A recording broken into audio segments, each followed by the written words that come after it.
What is up, YouTube? On this video, we're gonna go over the top 3 things that people that are new to LS swaps need to stop doing. Now, by new, I mean if you haven't put your engine in your vehicle yet, maybe you have it in your vehicle but you haven't started it, or maybe you're still debating if you should do one and you're gonna look for an engine at the junkyard. That means this video applies to you. If you have your engine, a junkyard engine, in your vehicle and you've been driving it for 2 years, this video does not apply to you. I know I posted this video on my Instagram and it hurt a lot of people's feelings. So let's go ahead and go over it and describe in detail the top 3 things that you should stop doing if you're a newbie to LS swaps. All right, guys, let's start off the list with number 3, and that's thinking you're gonna find a junkyard motor and turn it into a daily driver. Now, the reason I say this is because a lot of people think that they'll literally grab a junkyard motor, put it into their LS swap vehicle and make it a daily driver. Now, don't forget, guys, these engines came out in '99. And the last Gen 4 engine, LS engine, came out in 2014. So right off the bat, these engines are going to be anywhere from like 10 to 15 years old. So anybody that's ever bought a new vehicle and you've had it for a while, you guys realize that right around the 5 or 6 or 7 year mark, you start having leaks. Whether it be your power steering, whether it be your rear main seal, it could be your front main seal. It doesn't matter. Anything that has rubber that's supposed to seal, it could be your valve cover gaskets. Anything that has rubber, it's affected by time. It breaks down over time, and especially with heat cycles and stuff like that.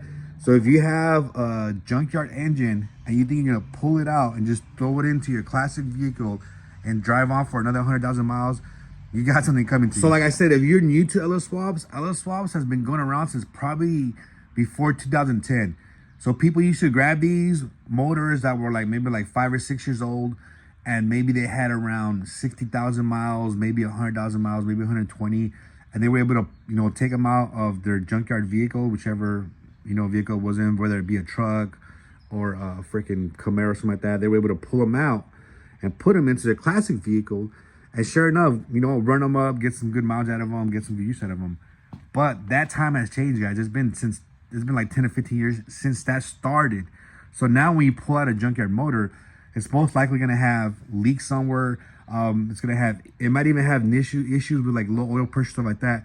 So let me show you guys, if you do decide to go with a junkyard engine, the minimum things that you guys should do. All right, so I didn't cover this on my Instagram. That's because I only get like a minute and a half on my Instagram videos to do them. So I got to get quick and to the point. So if you're on YouTube, you're gonna get all the fucking meat and potatoes, I guess, of everything, all the details, I guess you say. So let's go ahead and start with this. If I was to pull out a junkyard motor, well, let me give you some tips real quick.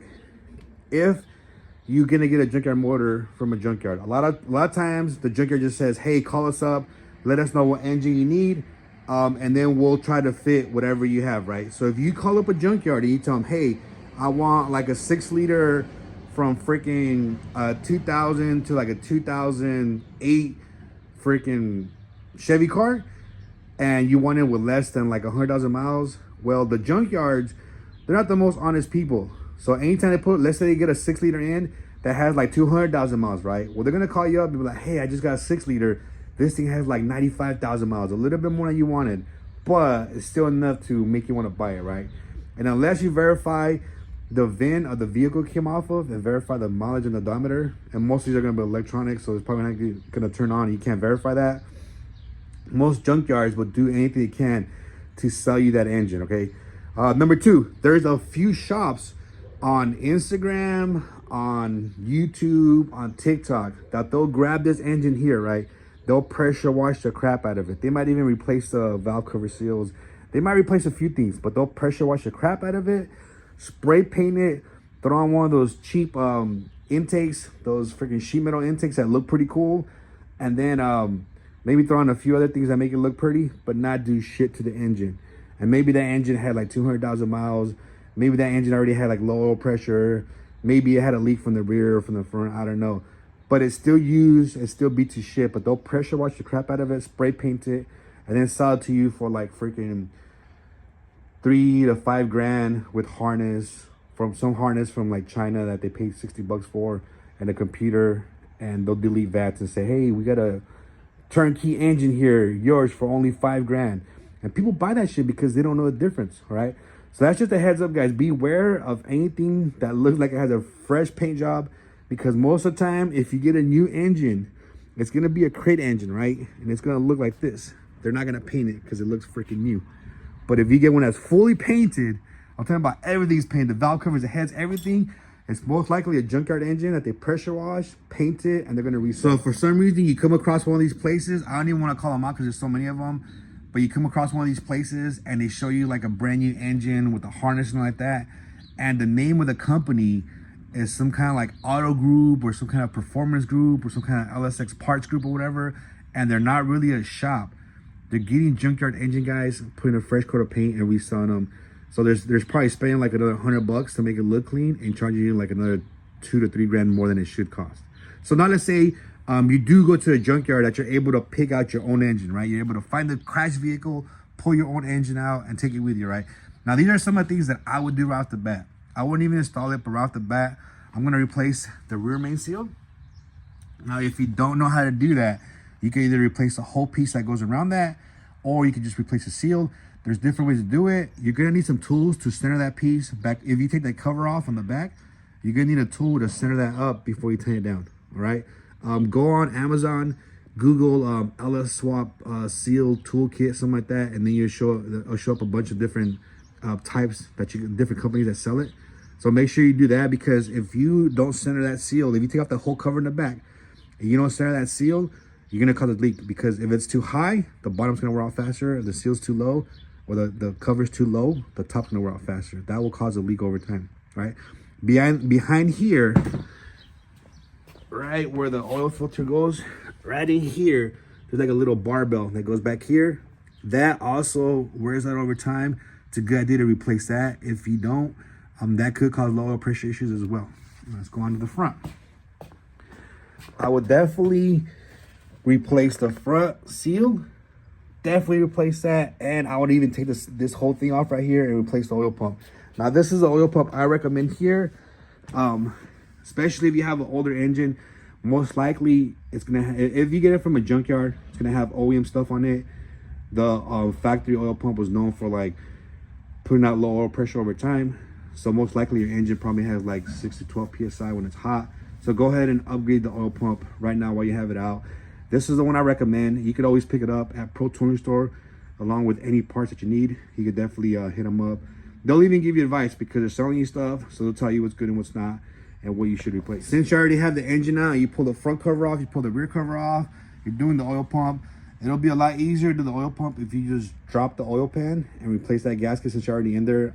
For gaskets, I usually recommend AC Delco, because if they put on a gasket and it lasts 200,000 miles, why not do that? Why would you cheap out like an extra $5-10 to get like a fill pro, something like that? It's gonna last you half that long. You know what I mean? Just do it right, do it once, pay the extra couple bucks, you're fine. Top part, if for some reason you see a little bit of oil around the valve covers, the gaskets are really easy to replace. They usually come too with like the little plugs that come here, the little seal that come around here. Replace those two so you don't have issues. Now we're moving on to number 2 on the list. Now, number 2 thing that you do not want to do if you're doing a junkyard engine build, you just slap it on the camshaft and then call it a day. Now, again, since this is going to be a longer video, if you do want to do a camshaft on your junkyard engine, regardless of how many miles it has, when you pull that camshaft out, you want to look at the bearings. Now, make sure the bearings are not completely worn out. Make sure that they still have, you know, some good time left on them, some good wear left on them. If you don't know, you could always go on Facebook. You could always Google LS Swap cam bearings worn, and then it'll show you pictures of some worn bearings. Now, if you do pull the camshaft out and those bearings are worn, you're gonna have to get them replaced. Now, there is a Band-Aid for that. If you guys are desperate or you guys don't know if the bearings are bad or not, you could, like I mentioned before, upgrade your oil pump to increase the oil flow, which will give you a higher pressure. Because the thing is, if you pull that camshaft out and you put a new camshaft in there and those bearings are worn, your oil pressure is going to drop so bad, especially when you're fully warmed up and you're at idle. You're probably going to be seeing anywhere from like 6 to like 9 PSI of oil pressure at idle, which isn't good. Now, also when you do a camshaft, don't forget, if you have a high enough lift, you're going to need to upgrade your valve springs too. And depending on the camshaft, you might need to do push rods as well. So that's just a heads up, guys. Like I said, talk to whoever's doing your swap or whoever you trust. Ask them the questions. They might be able to help you out on your camshaft selection, especially for your power goals or whatever you're going to use the engine for. Hit them up. But like I said, don't just think you could just pull out a camshaft and swap it a new one and call it a day, because you will have to upgrade other stuff to it to make sure that the camshaft and the engine is dependable. All right, guys, so now we're at number 1 on the list, and number 1 on the list of things not to do if you're a newbie is stop DMing people for help on your LS swap, especially people you don't support. All right, so what I mean by this is usually when you do your LS swap, you're gonna run into 3 different types of people. You're gonna run into the person that does the LS swaps, right? Someone that starts from the beginning to the end, does the wiring, does everything on the LS swaps, right? You have those kind of people. Then you have your salespeople, the people the stores that sell the parts for the swap, the valve covers, the intakes, the freaking motor mounts, the headers, everything you need for your LS swap. You have those kind of people. And then the third kind of person is you have your tuner, people that actually focus on tuning the engine and getting rid of all that stuff like the freaking VAS delete, making sure the injectors are correct on the engine, the programming for the injectors, the timing, everything you need to make that engine run smoothly and run good. Those are your tuners, right? So what I mean by stop DMing them if you don't support them is if you didn't buy, like let's say you didn't buy your parts from a certain company, don't DM them asking them for help. Whoever you got your parts from, let's say you got headers and they're not fitting for some reason. If you got them from Summit, email them. If you got it from Jegs, email them. If they have a certain brand, like let's say they're Holly, call Holly. Don't call another company that sells the same headers asking them for help because you didn't spend money with them. Ask people for help that you spend money with. Same thing with installers, like people that do LS swaps. They're doing LS swaps. There's other people that are paying them to have their engine LS swap. They're getting paid to do that work. They're not getting paid to help you out. So they're not gonna sit there and waste time to help you out when you didn't spend a dime with them.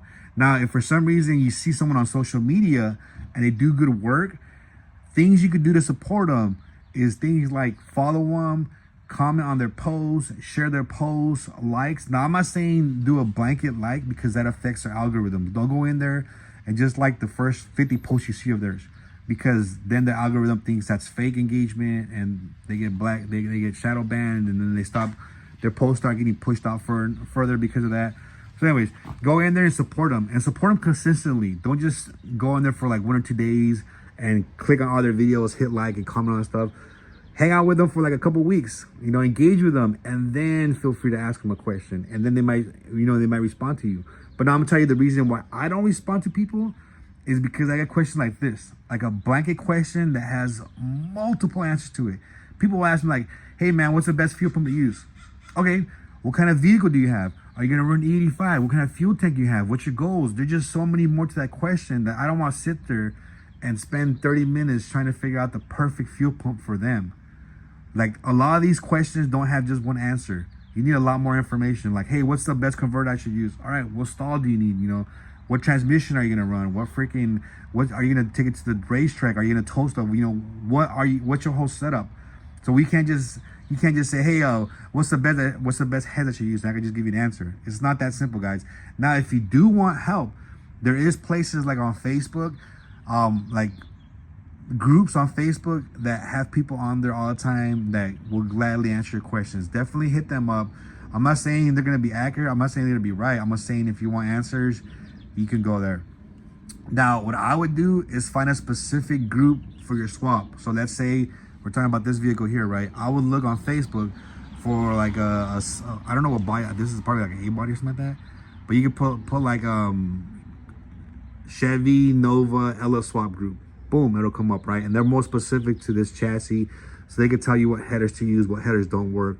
They can tell you what motor mounts to use.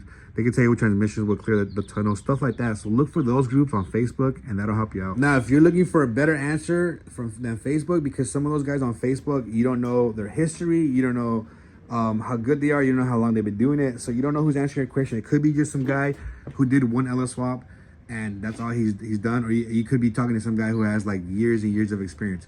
So if you do want something better than that, you want someone that's been doing LS swaps for a while, I have a section on my Instagram where you subscribe. It's $20 a month, but you could definitely, there's my #1 supporter right there. You could definitely, there's my #2 supporter. You could definitely subscribe to my Instagram where I'm the one that answers all your questions. I'll give you accurate questions. I'll give you accurate answers. And a lot of times, people will go on there, ask questions, and within like a day or two of diagnosing this stuff, I'm able to give them a correct answer and help them fix their swap. And I don't do like parts changes where I just recommend parts to change. I actually help you diagnose stuff. So if you want something better than Facebook, definitely hit up my Instagram, subscribe, and I'll definitely help you out there. I'll see you guys in the next video.